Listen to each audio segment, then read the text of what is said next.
Every year, tennis players from around the world compete for excellence, triumphing against all odds to emerge the champions. I'm your host, Madi Harrison. Join me as I get up close and personal with these dynamic individuals and find out what it takes to go for greatness. Let's go beyond the match.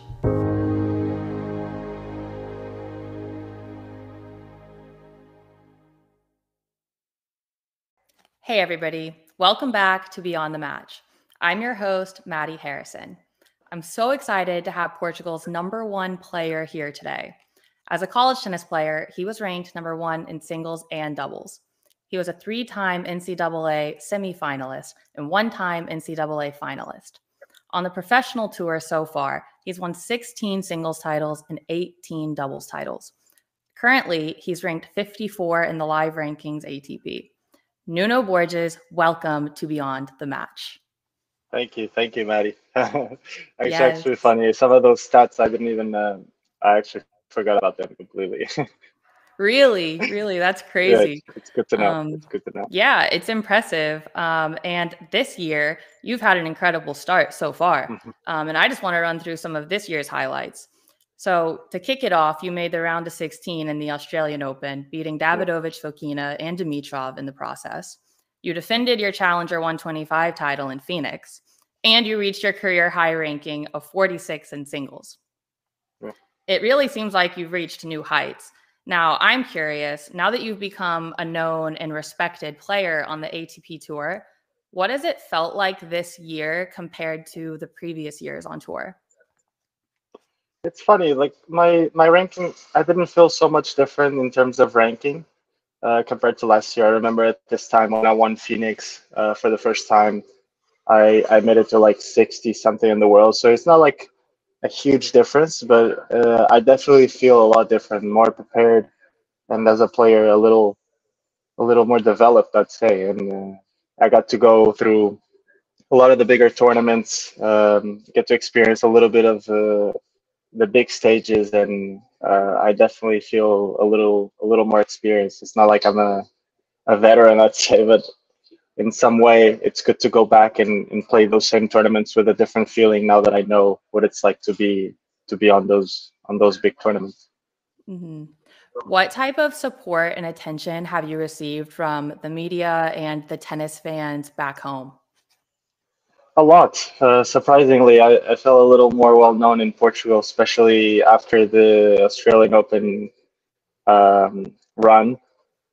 Even at the airport, I remember the week after that, I was going through the streets and I noticed some people looking and maybe asking for a picture. It was fun. I don't think that buzz stayed a long time, but it was cool to see, Portuguese people a little more interested in Portuguese tennis and just tennis in general, because it's great for us. It's great for our sport. I think we needed a little bit of that too. 100%. Recently, there was a viral video of you all over social media. I'm sure you Which know one? what I'm talking about. The one where you were playing the match against Garin at the Estoril Open. Ah, yeah. And yeah, no one could believe the chair umpire and the supervisor sided against you. So can you Unreal. explain from your perspective what actually happened? So, midpoint, it was break point, whatever the situation was. It was set for him, 3-2 for me, maybe advantage for me. It's been a long game.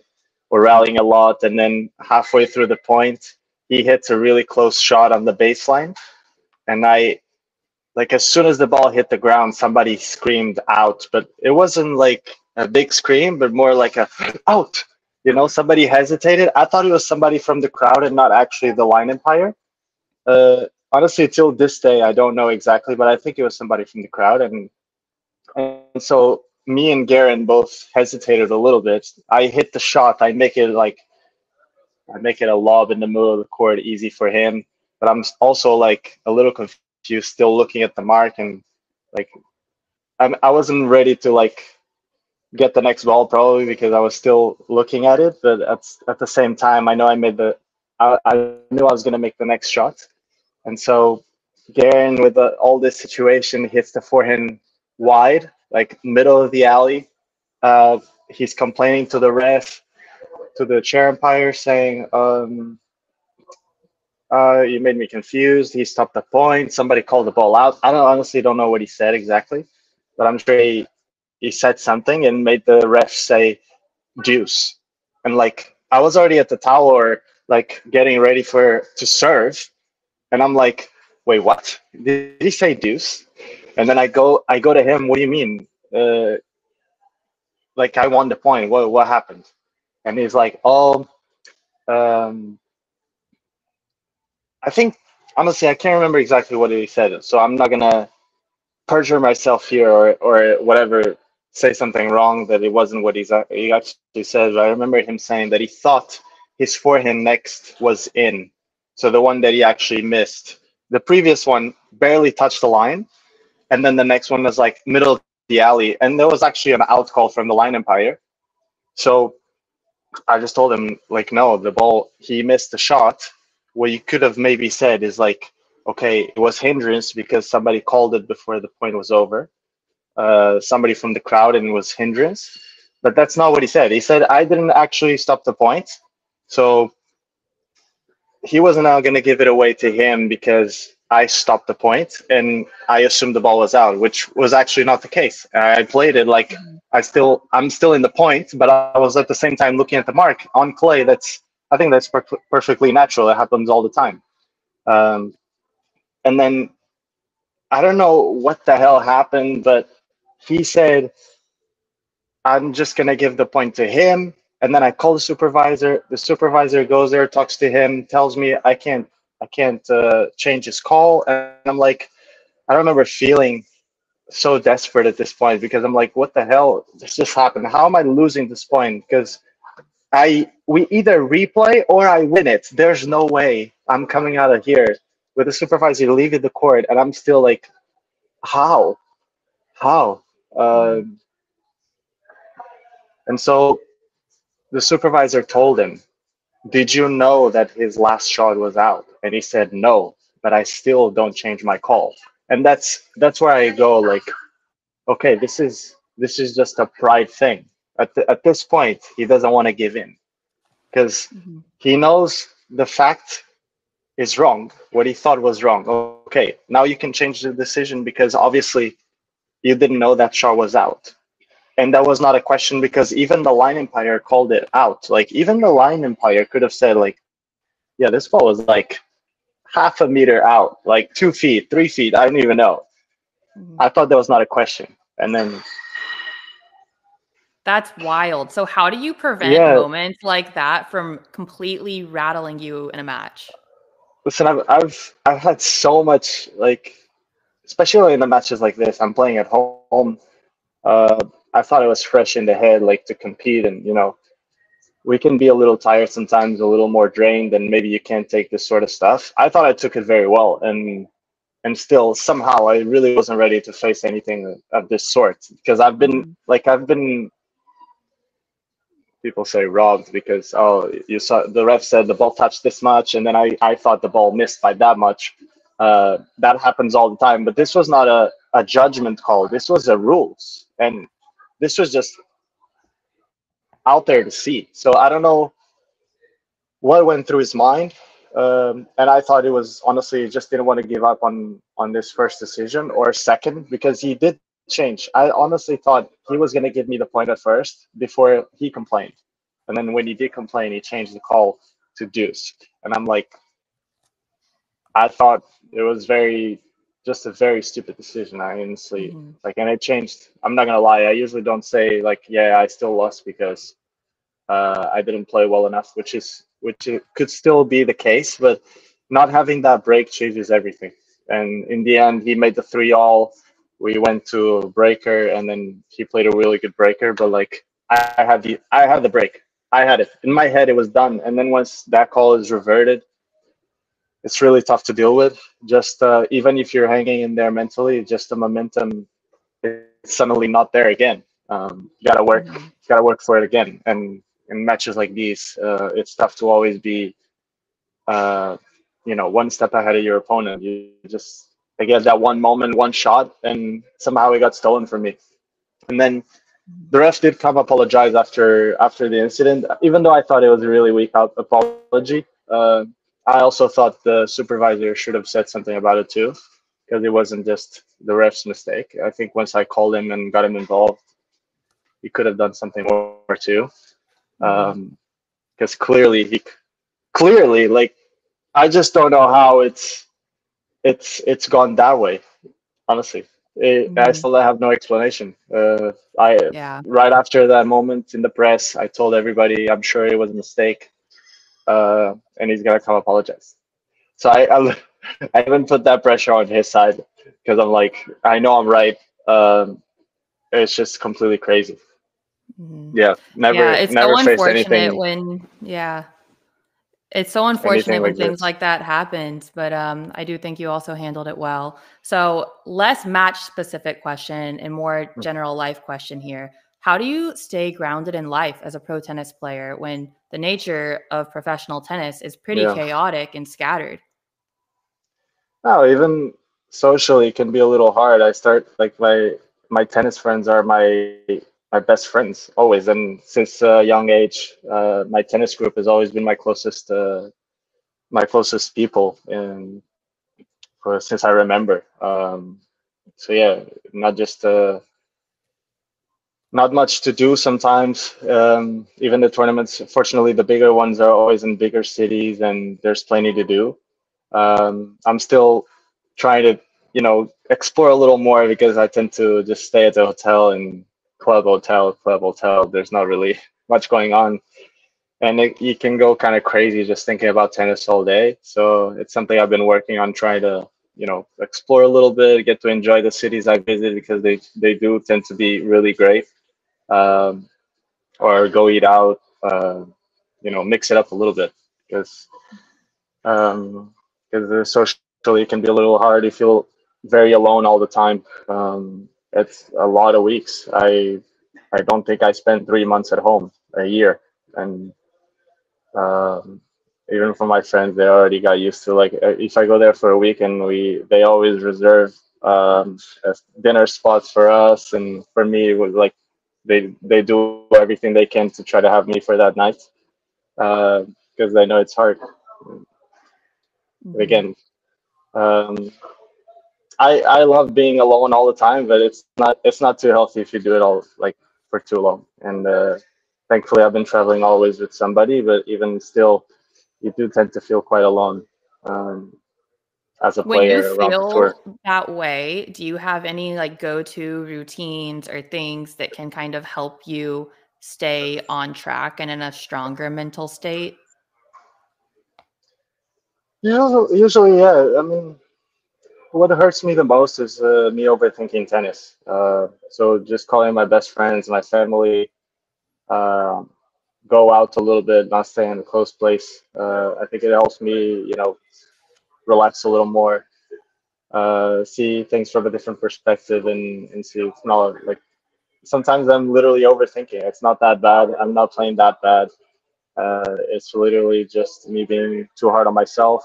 Uh, with experience over the years, I've been dealing with it a lot better. And still, I go through ups and downs uh, like crazy. The year is so long. We know every tournament is different, not only because sometimes you feel very available and then the other times you don't. Um, Again, clay, hard court, windy, not windy, balls change, all that affects everything, and even how the body feels. So just going through everything, maybe once or twice, and then even playing a whole year, you're already expecting to feel this way. It helps you deal with it when it does. Mm. Are you in touch with any sports psychologist, or have you ever used Hmm. that method to help you? What Yeah, effect has thankfully that I, had on I your got a career? no. It's been great because I learned a few techniques to deal with stress, to deal with anxiety, just help me perform better, know myself a little better, and in that way, I've been able to stay a lot more consistent mentally throughout the year, and I think that shows in my results as well. Not just a ranking, but I do feel different. I remember at this time of the year I was very very tired. uh, especially Madrid. I was just one of those times like I'm maybe being too hard on myself. I overthink like what am I doing? Thinking about the process. It really anything goes in your head sometimes. And looking back now that I played it again, it did feel a lot different. So I think it's good stuff. I've been putting a good work. I've been developing in a good way. So yeah, for sure, it makes a lot of difference. You mentioned learning some techniques to help you. Hmm. What are some techniques that you've learned? It has a lot to do with breathing. A lot of the times, uh, it's like once you start, people maybe call it meditating. I usually don't call it that, but even just um, being in that moment and thinking what's ahead of you, like listening to what's around you, even if it's not nice stuff, just being aware of those things. If you really focus and you focus on your breathing, it's almost impossible to be upset. It's like you do that for a couple minutes. Maybe if you start developing it, maybe in like 30 seconds, you're fine. And maybe you start applying that in your matches when you miss a couple shots and you're like so upset and you start thinking, oh, let me take a breather here and really calm down and start thinking with your head and not with your emotions. Yeah, breathing's been major and helping me fall asleep as well to calm me down. Day before matches, if I'm a little too anxious, all that stuff. I mean, it really it really takes me to another place, just more relaxed. Yeah, I know a lot of players, whenever they talk about whether you call it meditating or just focusing on Hmm. breathing, they Hmm. also connect that to some sort of spirituality. Is that the case for you, or is it just solely working on like I don't. breathing? I'm not sure if I understood what that means exactly. Uh, Like something like higher than yourself instead of mm, no, that's not really my thing. Or at least I don't think it that way. Just plain and simple. Uh, it's a lot around myself, a lot of selfish thoughts. Uh, but yeah, no, not really. No, not Mhm. thinking spiritually or anything. Just thinking what's good for me, what's been working for me, and how I feel. Mhm. Maybe even while I'm breathing, visualizing myself playing well and getting back the feelings of winning and getting that shot and pumping myself up. Um, Almost like you're seeing it before it happened. You know, maybe that's where people think of spirituality, but I see it a little different. Maybe we're talking about the same thing. Mhm. You're a very humble individual. Where does that humility come from? It's really, I think there's no question. It's back home. It comes from my parents. I actually been quite spoiled as a kid, uh, and tennis players tend to be really spoiled. I think with all the conditions we have, especially on the big tour. But I think I really appreciate it in some way. I'm always looking for more and more, but I know what I've accomplished is special, and the situation I'm in is privileged, and I look at that way every time because it not only helps me see it in a better way, but also feel more at ease all the time. Just looking back how much I've accomplished, I really feel really proud about all that. It helps me put in the work and knowing like I haven't done anything, and not talking bad about myself, but just in a way that I can push myself because my coach always told me the moment you start um, feeling satisfied and like just okay, I'm comfortable, that's when you start dropping and that's when you stop working and developing. So I think in tennis you always got to be looking for something extra. Even the big three always change something later in their careers. They're already top 10 or maybe top three in the world, and they're still changing technique, stuff that you can actually see that I'm sure they're doing and putting a lot of work that on smaller things that we maybe can't acknowledge, but I'm sure it's there because I think that's just how it works. So I guess being humble is something that uh, I also have to work for, and thinking that way helps. That's what I believe. Mm-hmm. Let's jump in a time machine and go back to when you were a little kid. You grew up in Porto, as you said. What was life Mhm. like growing up? Well, I tend to think I had a very average childhood. Not average in a way that's not good, but like I didn't do anything special, especially towards tennis. I went through school just as any regular kid. Public school, uh, the nearest in my hometown. I was actually 5-10 minutes away from my hometown because my grandparents could take me to school and pick me up after school. But once that wasn't available, I moved to close to my parents, and that's where I stayed. And it was literally the school next to the tennis courts where I grew up playing. And so I joined at the age of 6 as soon as I started primary school or first grade, whatever you call it. And then until I was 18 and or 19 and went to college, uh, that's where I practiced. I stayed always in the same club. Funny thing, clay courts only, and ended up maybe enjoying a little more the hard courts later in my career. Even though I love the clay, and it's still the first memories of tennis has been on clay. But yeah, I remember growing up and going running up the street to down the street to the tennis club. It's like I would finish school 4:45 and run all the way to the 5 o'clock practice. Just, I mean, I would be late all the time, but uh, I remember even coming back from practices crying like, "Oh, I didn't win. I'm such a sore loser." And then I would win every little game in practice, but if I didn't win the last one, I would be so upset. And then somehow it just kept me on wanting to go back again and again. Even my parents would ask me, "Why? Like, do you still want to keep playing?" Um, and I just enjoyed somehow competing, going through the emotions, and even when I lost, like I would want to go back and just do it again and better.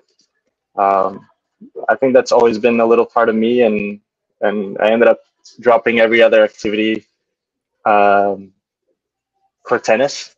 I would swim a little bit. I had swimming classes. I ended up joining soccer practice as well. It didn't go well.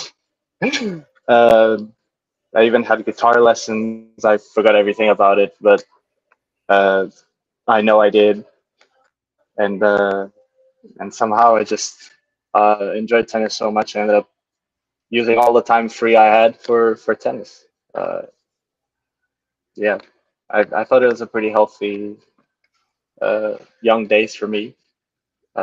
Maybe that helped me stay the way I am and see things this way. Yeah, it was fun. It was hard at the same time and challenging. It's a completely different reality from what I have right now, and I would never think I would get this far. Um, so that's how I really appreciate everything I've done and all the people that have been part of the process. Mhm. How did your friends and family and coaches react to you wanting to leave Portugal and go play college tennis? Because I know that's not always the norm or the most No. supported decision being Mhm. from Europe. Yeah, I think since a few other players have had success in college tennis, I think the norm has changed. In Portugal, I feel like every other kid is going to college.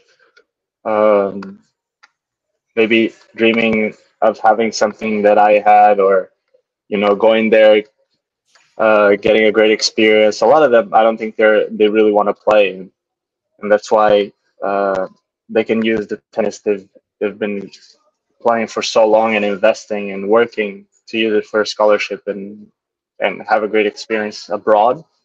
Um, and a lot of my friends did the same. So I know they were looking to go pro, and and even those who do, a lot of them are surprisingly going to college without thinking twice, which I never thought I'd be an ambassador for it, but I guess my example really, I thought I made a difference that way. It wasn't easy for my parents. I'm an only child, so they had to get up their only kid for for college, and for me it was brutal. Like, um, I remember bawling out in the airport as soon as I crossed the security and left my parents to, knowing I wouldn't see them for like 5 or 6 months in the spring. Um, but I still had a great time. After 2 or 3 months, I felt like already very welcomed and very routined. Uh, I thought I was having a good time and enjoying my new challenge. Speaking a new language. Uh, I mean, the culture is so different. I'm sure uh, just Europe in general is very different from America. So all that was great for me to grow. Yeah, yeah. I know.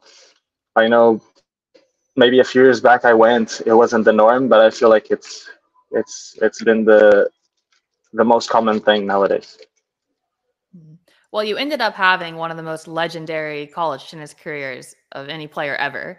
Do you think it was necessary for you to attend college in order to have developed into the top caliber ATP player that you are now?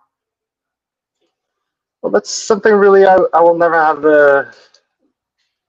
the answer truly. Like, I will never know. I think it worked really well for me because I was missing a little bit of the aggressiveness that maybe the hard court helped me develop, and Matt Roberts helped me a lot through the years to develop that sort of game style that I needed. I've never been built like the quickest or the most explosive or the strongest, and start developing my first serve, knowing how to return properly, all those things. Just college itself was challenging enough to push me and develop those things very quickly. So I felt a big difference after those first year and a half too. But if it was the only way, it's hard to tell. Because college wasn't my first option. I would like to go play if I thought I was ready. Um, but I think to me back then, I have no regrets, and I think it was the right decision for me from my perspective. Going back, I wouldn't change anything. And I'm very happy where I am right now. And everything I've done before that, and just the whole process of getting here. Um, I'm very thankful for all that. So I really wouldn't change anything. Like I said, uh, I will never truly know. Mm-hmm. What about college was exactly like you expected it to be, and what about college life in general was totally different? I really had no expectations. Like, it was hard. I knew the food was going to be different, but I didn't know. Like, yeah, people back home say, "Oh, it's all burgers and pizza." Like, it's not true. Especially in the South, there's a lot more to it than like fried chicken or mac and cheese. But um, maybe things being bigger, just the roads a little wider, the cars a little wider and just bigger. Uh, just Yeah, everything in general is so spaced out. It feels so wide and open. At least a lot of the places I've been. Obviously, you go to New York, it doesn't feel so much space like you'd think so. But compared to where I'm from, things were a lot smaller. I would get around easily just with a bike, and maybe Starkville was that way too. But I knew like once you go outside, it's a very big country. But again, I really wasn't expecting anything. I almost closed my eyes and just went. That's why maybe it was so hard because I didn't have something good or bad. It was just I was maybe afraid of what challenges were ahead of me. The fear of the unknown kind of thing. Yeah, yeah, yeah, Hmm. for sure. Hmm. Well, going into the 2019 NCAA final, you were on a Mhm. 31 match win streak. What did you feel going into that match? Yeah, from what I remember, I knew I was really tired. I I mean, I made such a big push throughout the whole semester. Just I remember I hadn't lost since very early. I think I lost one of the maybe first three matches against Rybakov that semester in January, and then I hadn't lost saving. I think I saved on two matches match points out of those 31, and then made such a big push through the season. Went undefeated in the SECs. Um, Another SEC tournament title for us.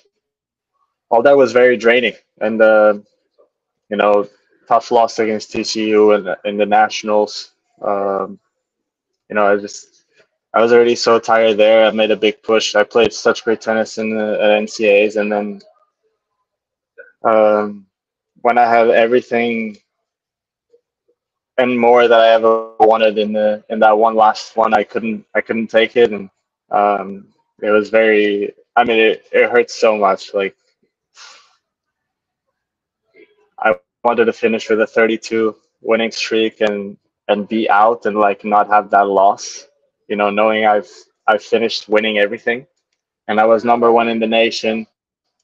I feel like the pressure is also on me, um, and so maybe that's why I couldn't perform maybe as well as I did. But I know I was also very drained.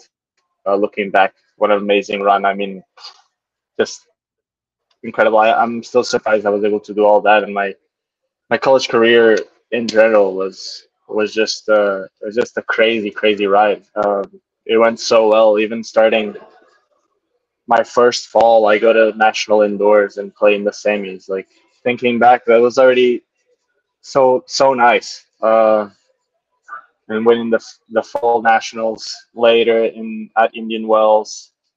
Uh, yeah, then I went to play Indian Wells itself, and I was looking back like this is crazy. I can't believe I've been here and I won here. Uh, yeah, but that one last match really did hurt a lot. But I'm way past it. And, I think it was all part of the process. You know, some of those you really need to take to be able to keep growing. And maybe if I had one, it would have been different. So maybe it helped me keep my feet on the ground and keep working. But yeah, I wish I still had that one. But just amazing to make it to the final and just NCAAs in general. I made semis final. You know, never lost earlier than semis. I thought that was really cool. Hmm. Truly incredible. And they do say that you learn more from your losses than your wins. Yeah, So, at yeah, I what agree. point did you realize, shit, I'm really good at tennis and I think I can make a career out of this? Maybe it wasn't that like that much of a reaction, but maybe my second year in college, maybe after my second spring, I go and playing futures in the summer. I would always go back and have like six or seven futures to play over the summer, between the semesters. And that second one, that second summer after joining college, it really when I won that first futures, I started thinking, okay, maybe I'm on a good path. I think deep inside, I already made the decision like I would like to play, and maybe it was early for me to leave college just because I was still developing. I thought I was on a good track, so why change it? You know, I thought I still had a lot in me to keep developing, and that setting really felt comfortable back then when I had the team always to push me, the way we always stick together and work really hard. Uh, I knew that was gonna take me somewhere even better. So, but when I started having good results in futures, you know, started making my first few bucks and actually being able to play and how do you say just financially hang in there. Just I mean, just myself, no coach. But still, it felt good to like not have to ask my parents to support me through that time. And maybe that's when I was thinking, okay, maybe in these summers I can save up some and then use it to when I graduate. I can can use that money to invest and play full time. So yeah, I think that's when I start realizing that maybe I can do something cool in this sport. Mm-hmm. It's so cool that you really built up from the future level to the challenger Mm. level and then now ATP. What would you say are the biggest differences between each of those levels, having been at all of them? Yeah, I think obviously the futures is hard to even. I mean, now being here, it's a lot easier to be professional. In futures, there's so many ways to lack, and the conditions are just not the same. Obviously, when there's less money involved, obviously the conditions are not as rich, and maybe they don't have just towels to provide you. Just they do have waters, but like I feel like that's the bare minimum. But even the refs are not as good. Uh, just maybe you get a little lazier. There's no gym. Um, a lot of times people don't travel with their own coaches, nobody to push them and and help them develop. Um, so that it really is tough because I feel like a lot of players get lost in futures because of that. And you do have to win a lot of them to start being able to play those challengers, the next category. And then the challenger is a brutal challenge after coming from futures is such a big difference. Um, I don't think the gap between futures and challengers is as big as the challengers and the ATP because a lot of the players like intertwined between the two. They still have to do like a mixed schedule. Um, Obviously, when you go to like maybe Masters 1000s, especially the smaller ones, more exclusive, they really only have the top 40. Okay, that's a big step. Uh, but the challenges, that's when maybe a few of the guys can already support their coach. They can still as an investment because really you don't really make enough to with all the trips. They don't have like Sharm el Sheikh or Monastir like straight futures the whole time. When it's like you do one trip and you can play 4 to 5 weeks, um, basically on the same budget. And then challenges always hopping on and off from one place to the other. There's rarely two in the same week. Um, so it's adapting is key, and so the player you were to surpass the futures really doesn't mean that you can do the same in challenges. It starts getting more and more competitive. Uh, Players have more weapons. They're more consistent. The intensity is different, and then I feel like on the ATP you really have to have something special. It's not just being good at everything. You really have to be excellent at something. Really make a difference somewhere. Um, so yeah, that's a little bit of explanation now, at least my thought of uh, what the differences in the different tours is. But for sure, each one of them has their own characteristics, and each one of them has kind of this sort of way to find a way through. And I guess a tennis player always has to adapt and find new ways, and that's the key. A guy that can do that, I think, has always bigger chances than somebody that like maybe has great tennis but really struggles to adapt to the situation. Mm-hmm. You had wrist surgery a couple years back. Is Hmm. that correct? Hmm. Yes, What was that period of time like for you? brutal. When I was told, I mean, it was the first time I ever felt like a pain like that and so sharp on the wrist. I remember it was my last semester at Mississippi State. It was in August, soon, like right after I came back from the summer playing futures. Like the first thought of, like, dang, I'm actually gonna have to do surgery. Um, it was very scary, and it went by like it was so quick. The Like I was having pain. I tried to find a way in like 2 to 3 weeks, start taking some meds, did some treatments, and really nothing, no changes. Felt really scary at that point, and then did an MRI. Um, they told me I needed surgery or it'd be the best way. Honestly, it went by so quick. I honestly think the first one was a mistake, and I ended up having to do a second surgery um, later in March in COVID year. As soon as the futures, I think I was on the operating bed the same day they stopped the futures in Portugal. Wow. Like I remember they stopped on like a Tuesday or a Wednesday mid tournament, and I was having surgery. So it was kind of good timing for me because I was going to be out anyways. So was everybody else at this point. I remember at least looking at that positive that I wasn't going to lose my points or it was not gonna hurt my ranking the same way. And yeah, it was really tough because in the like back then I knew so little about my body, about this sort of injury, and just the way I dealt with it. I feel like you need to do a mistake or two until you actually know um, the best way to deal with it. Mhm. Sorry about that. Don't worry, all good.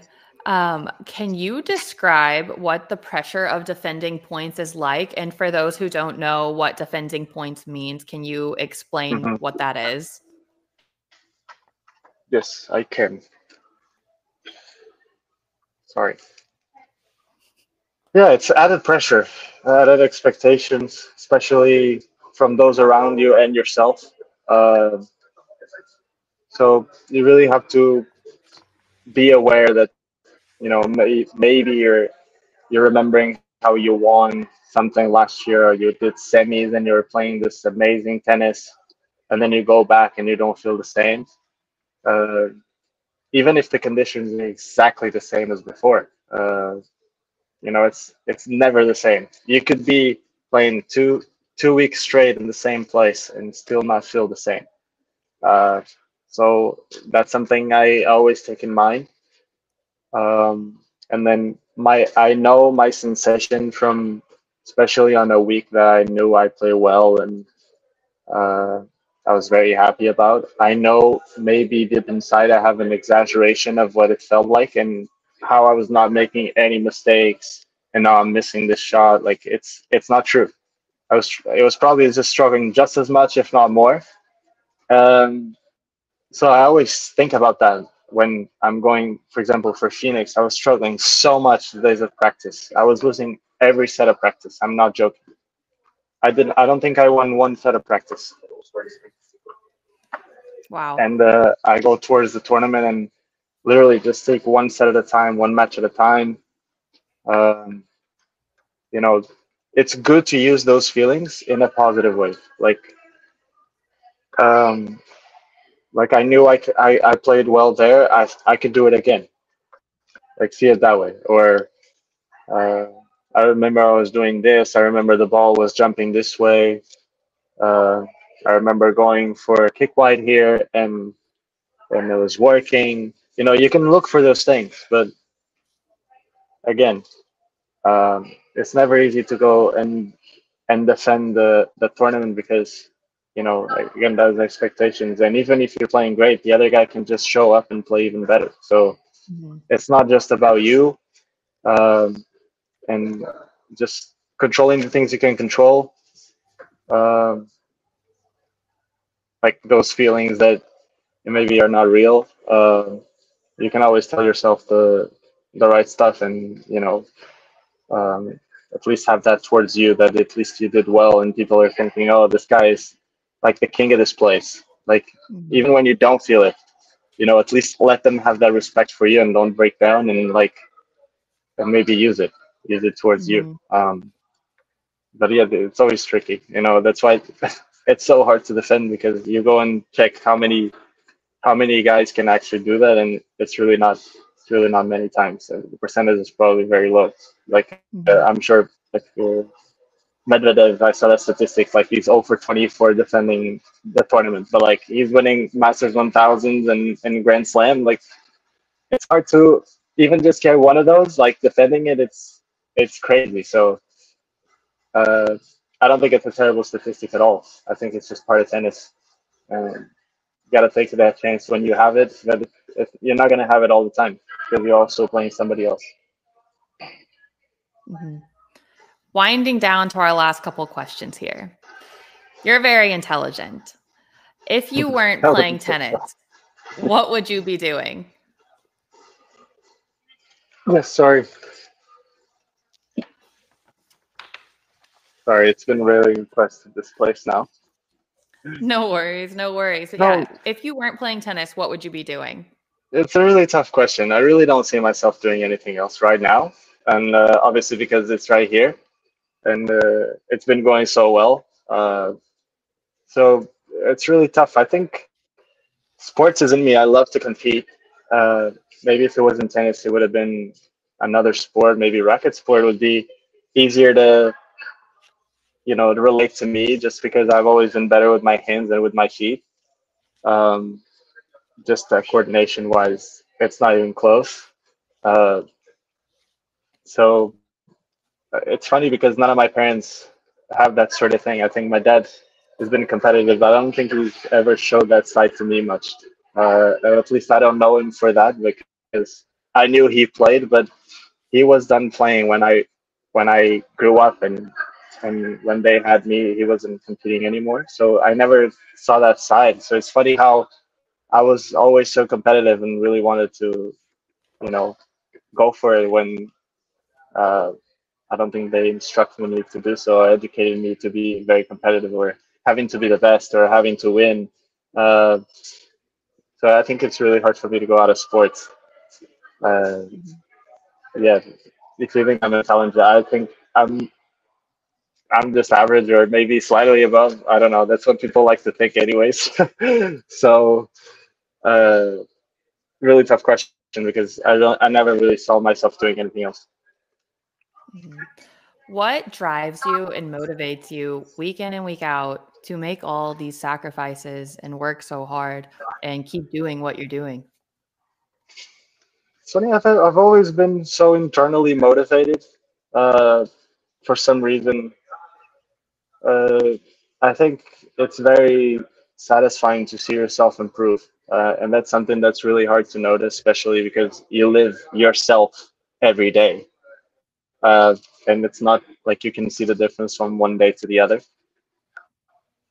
Um, but deep down, I I like to see that improvement. I like to see maybe in things that are easier to see in the rankings and um, watching myself play the year before and then the year after and seeing improvements in my game. Even if people maybe it's hard to see, maybe because I'm so aware of those things, it's something that I notice and I'm just yay, like I get excited and um, but again I think it's always been easy to me um, to try to do the right thing in terms of what's best for me, even though maybe it's not the easiest decision, or it's not the laziest for sure.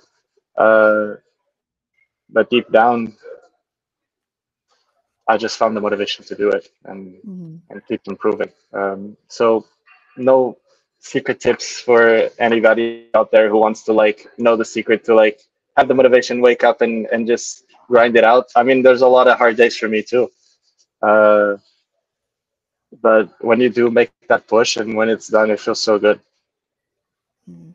It sounds like it's interesting you say that right now because earlier you mentioned that whenever you were younger and you would lose, it would almost make you hungrier. And it just seems like you Yeah. have that hunger in you. And that is truly what makes a lot of athletes and Hmm. successful people in general successful and great at what they do. So Yeah. I can see it. No, Looking it's like you forward go to the through that. rest. Sorry.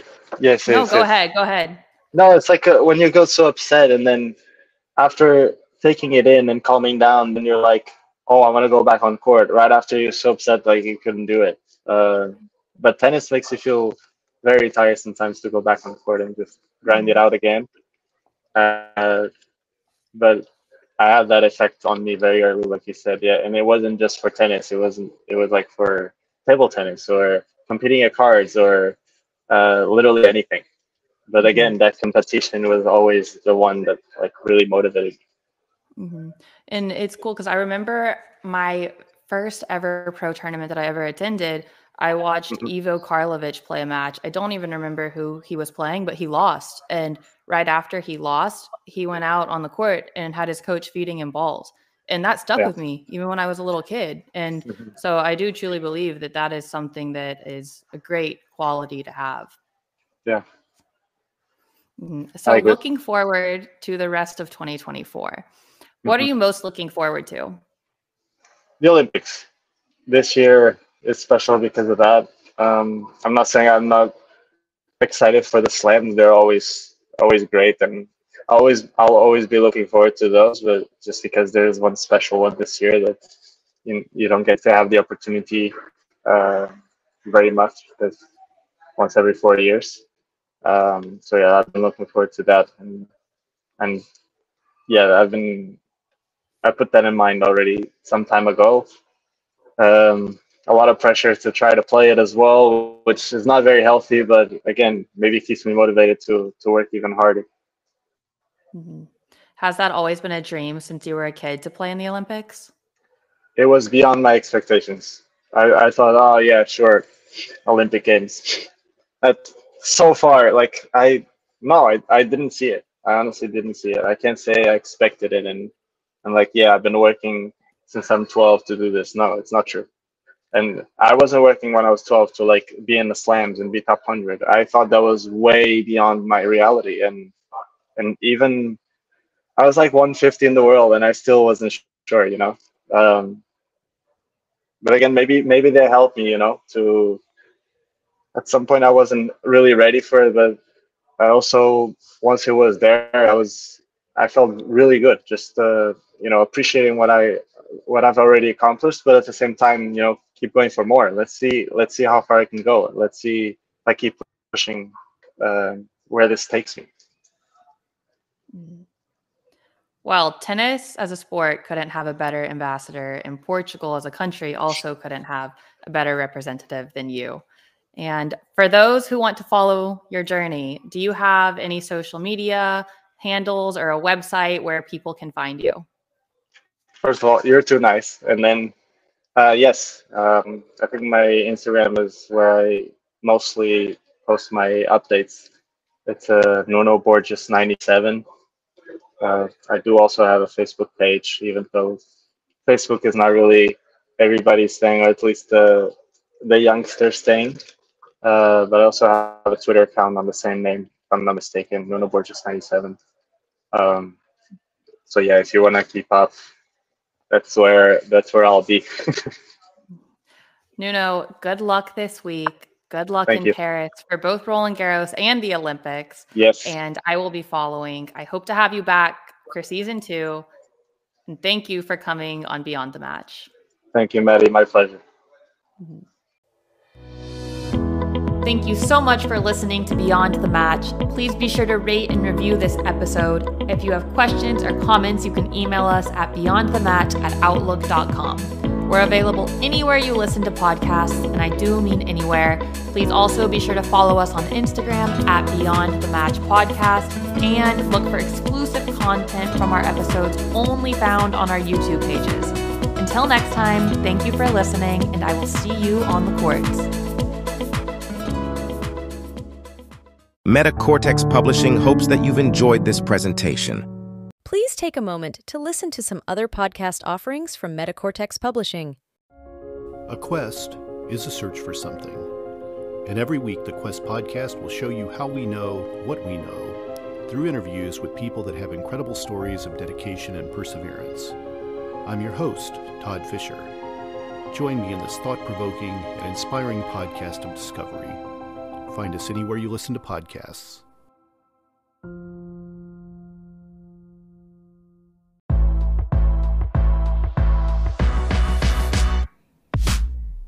The Danceology podcast interviews the great masters of dance, the working professionals starring in today's most exciting shows, and the rising stars ready to amp up the craft. I'm your host, Edyta Stawinska from Dancing with the Stars. Join me as I dive into the world of dance, uncovering unique stories and the fascinating personalities of industry professionals on Danceology. The No Earthly Explanation podcast investigates the things that are unexplainable, hosted by world-renowned investigative researcher Donald R. Schmidt and scientist Ellie Ringo. Follow them as they look for evidence for things that have no earthly explanation. Available anywhere you listen to podcasts. Cult Following is a podcast that studies the personalities and common traits of cult leaders and their followers. Get the real story behind these infamous and oftentimes tragic cults from a new perspective, through exhaustive research, and from interviews with people that were there. Available anywhere you listen to podcasts. Thank you for listening to this podcast. Please be sure to rate and review this episode. This podcast is produced by Todd Fisher and Anthony Smith and is distributed by Metacortex Publishing. This podcast is copyright. Any previously trademarked or copyright content is used by permission. Information and opinions stated in this podcast should not be construed as medical advice. Please be sure to visit the official website for Metacortex Publishing at metacortexpublishing.com or find us on social media for other unique content.